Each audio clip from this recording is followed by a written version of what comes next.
Homeopathy डॉक्टरांसंबंधी सरकारनं पुन्हा एकदा कोलांटी उडी घेतली आहे। महाराष्ट्र मेडिकल काउन्सिलमध्ये नोंदणीला आता पुन्हा एकदा मंजुरी देण्यात आली आहे। 18 तारखेला होमिओपॅथीच्या नोंदणीला स्थगिती देण्यात आलेली होती।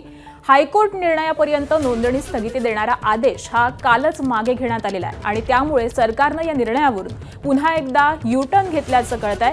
महाराष्ट्र मेडिकल काउन्सिलमध्ये नोंदणीला पुन्हा एकदा मंजुरी देण्यात आलेली आहे। खरं तर याआधी 18 तारखेला होमिओपॅथीच्या नोंदणीला स्थगिती देण्यात आलेली होती।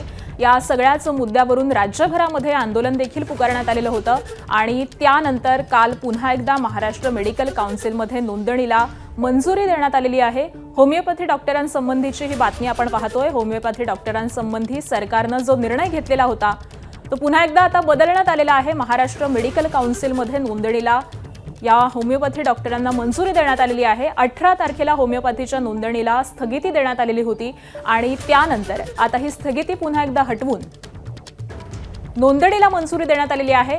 हायकोर्ट निर्णयापर्यंत नोंदणी स्थगिती देणारा आदेश हा काल पुन्हा एकदा मागे घेण्यात आलेला आहे। तसा आदेश जारी करण्यात आलेला होता आणि ही नोंदणी स्थगित करण्यात आलेली होती। मात्र सरकारनं हा निर्णय पुन्हा एकदा बदललेला आहे आणि त्यामुळे आता डॉक्टरांच्या नेमक्या काय प्रतिक्रिया उमटतात हे पाहणं देखील अत्यंत महत्त्वाचं असणार आहे। गेल्या काही दिवसांपासून याच सगळ्या मुद्द्याला धरून राज्यभरामध्ये डॉक्टरांनी आंदोलन देखील पुकारलेलं होतं आणि त्यानंतर महाराष्ट्र मेडिकल काउन्सिलमध्ये नोंदणीला स्थगिती देण्यात आलेली होती। मात्र हा निर्णय पुन्हा एकदा बदलण्यात आलेला आहे, पुन्हा एकदा मंजुरी देण्यात आलेली आहे।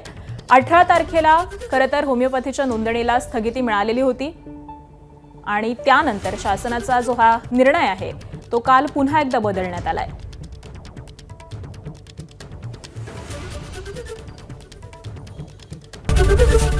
एबीपी माझा, उघडा डोळे बघा नीट।